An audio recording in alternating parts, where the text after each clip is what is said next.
एक 24 साल का युवक है और उसका घर परिवार है, साथ में उसकी बहन है। उसकी ज़िम्मेदारी है कि घर परिवार का खर्चा वही चलाएगा और वो अपनी ज़िम्मेदारी पूरी तरह से निभा भी रहा है। युवक कपड़े के शोरूम में काम करता है, उसके साथ उसकी बहन भी काम करती है।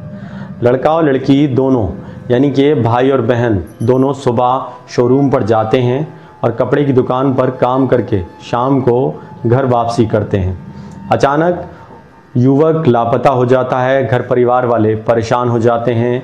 लड़की यानी कि उसकी बहन भी काफ़ी परेशान हो जाती है, भाई के नंबर पर कॉल करती है लेकिन भाई का नंबर उठता नहीं है। अचानक भाई के मोबाइल से एक मैसेज आता है कि मैं सावरिया सेठ दर्शन करने जा रहा हूँ, वहाँ से 6 दिन बाद वापसी करूँगा। फिर 6 दिन बाद एक और मैसेज आता है, कहा जाता है कि मैंने अपनी मनपसंद लड़की से शादी कर ली है और मुझे ढूंढने की कोशिश मत करना। घर परिवार वाले जब उससे संपर्क करते हैं तो युवक का मोबाइल ऑफ हो जाता है। घर परिवार वाले परेशान हो जाते हैं कि उनका बेटा इस तरह नहीं था और ना ही वो किसी लड़की से शादी करता, वो भी घर परिवार को बिना बताए। इसके बाद वो थाने की ओर रुख करते हैं। थाना खुडेल पहुंचते हैं और वहां जाकर गुमशुदगी दर्ज कराते हैं अपने बेटे की। पुलिस उनके बेटे की गुमशुदगी दर्ज करती है। इसी बीच पुलिस को उड़ती उड़ती एक सूचना मिलती है मुखबिर के द्वारा कि एक लाश मिली है जो नमक के ढेर में है। पुलिस मौके पर पहुंचती है तो पता चलता है उस युवक विशाल की लाश नमक के ढेर में दबी थी। आखिर विशाल की लाश नमक के ढेर में क्या कर रही थी, जबकि विशाल सावरिया सेठ गया था। इस कहानी के माध्यम से हम यही जानना चाहेंगे कि आखिर विशाल की हत्या कैसे हुई। नमस्कार, आदाब, मेरा नाम है मुनीब जैदी और आप देख रहे हैं रियल फाइल। रियल फाइल की आज की ख़ास पेशकश में आज की कहानी है इंदौर के थाना खुडेल की। इंदौर का एक थाना है, थाना खुडेल। उसमें एक शख्स है जिसका नाम है रोहित परमार। रोहित परमार का अपना कपड़ों का शोरूम है, उसमें लड़के और लड़कियां काम करते हैं। इसी बीच रोहित परमार की एक युवती से प्रेम संबंध हो जाते हैं। युवती से 5 साल तक प्रेम संबंध चलते हैं, लेकिन कहते हैं ना, इश्क और मुश्क छुपाए नहीं छुपता। लड़की और उस युवक के प्रेम संबंध अब शोरूम में हर किसी को पता चल जाते हैं। इसी बीच लड़की का भाई यानी कि विशाल नाम का एक युवक है। विशाल उस युवती का भाई है जिससे रोहित परमार के संबंध हैं। जब विशाल को पता चलता है, विशाल भी उसी शोरूम में काम करता है। वो आकर रोहित से कहता है कि ये जो आप कर रहे हैं वो सब ठीक नहीं है।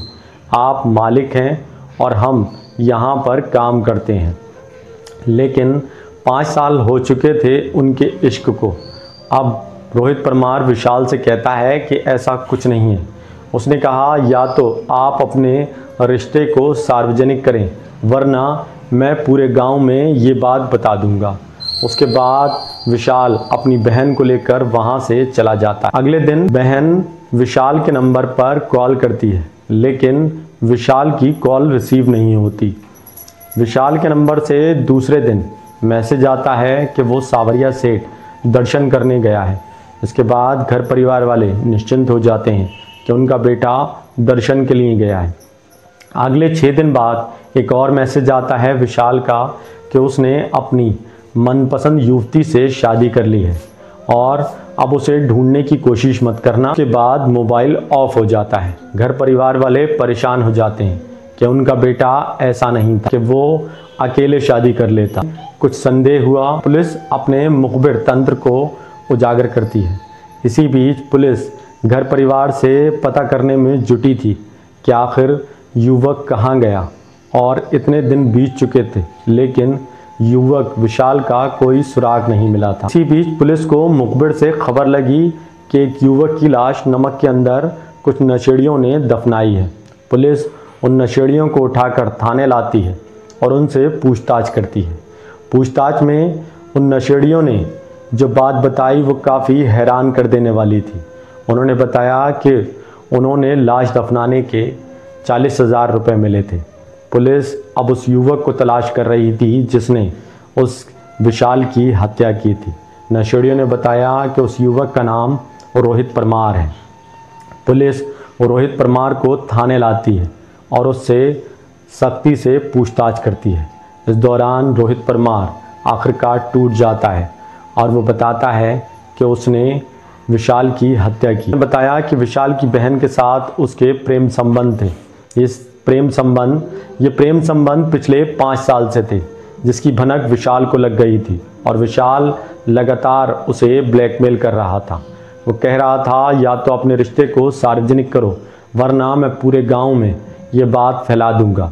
रोहित डर गया था और डर के कारण उसने विशाल को रात में कॉल किया और सुनसान जगह पर उसने विशाल को बुलाया।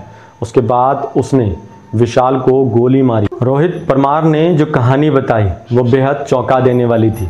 रोहित ने बताया कि वो उसकी बहन से प्यार करता था, जिसके चलते उसने विशाल को एक सुनसान जगह पर बुलाया और सुनसान जगह पर बुलाने के बाद उसने विशाल को गोली मार दी। पास के तालाब के पास उसने विशाल को वहीं दफना दी। उसने पुलिस को बताया कि उसने दृश्यम फिल्म कई बार देखी थी।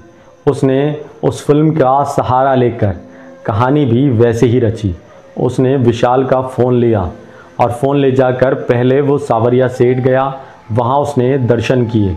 उसके बाद उसने घर परिवार को मैसेज किया और उसमें लिखा कि मैंने शादी कर ली है, मुझे ढूंढने की कोशिश मत करना। ये शब्द उसने मोबाइल पर मैसेज करके उनके परिवार को भेजे और उसके बाद विशाल का फ़ोन ऑफ करके वहीं छोड़ आया। विशाल को अब दफन तो कर चुका था। अब वो जब वापस आता है तो अचानक 3 दिन लगातार बारिश होती। वो घबरा जाता है कि कहीं विशाल का शव नहर के ऊपर ना आ जाए, इसलिए उसने दोनों मजदूरों से कहा कि वो उनको 40,000 रुपये देगा और उसने 40 कुंटल नमक खरीदा। नमक खरीदने के बाद उसने उस लाश पर डाला और उस लाश को खुदाई करवा कर वो नमक इसलिए डाला गया था ताकि लाश सड़ जाए। उसने सोचा था कि बारिश के दौरान अगर लाश ऊपर आ जाएगी तो बदबू फैलेगी, जिसकी वजह से उसका राज खुल जाएगा, लेकिन ऐसा नहीं हुआ। उन नशेड़ियों ने उसके राज को पूरी तरह खोल कर रख दिया। वो लोग आपस में बात कर रहे थे कि उन्हें एक शव दफनाने के लिए 40,000 रुपये मिले थे, जिसे पुलिस के मुखबिर ने सुन लिया था और पुलिस के मुखबिर ने इसकी सूचना स्थानीय थाने यानी कि थाना खुड़ैल को दी थी। इसके बाद पुलिस ने लाश को निकाला। लाश पूरी तरह विशाल की सड़ चुकी थी। पुलिस ने शव का पंचनामा भरकर पोस्टमार्टम के लिए भेजा था। एक मोहब्बत शुरू हुई मासूमियत से और ख़त्म हुई नमक के ढेर पर। कहानी का उद्देश्य किसी के दिल को ठेस पहुंचाना नहीं, बल्कि लोगों को जागरूक करना है। इसलिए सतर्क रहें, सावधान रहें।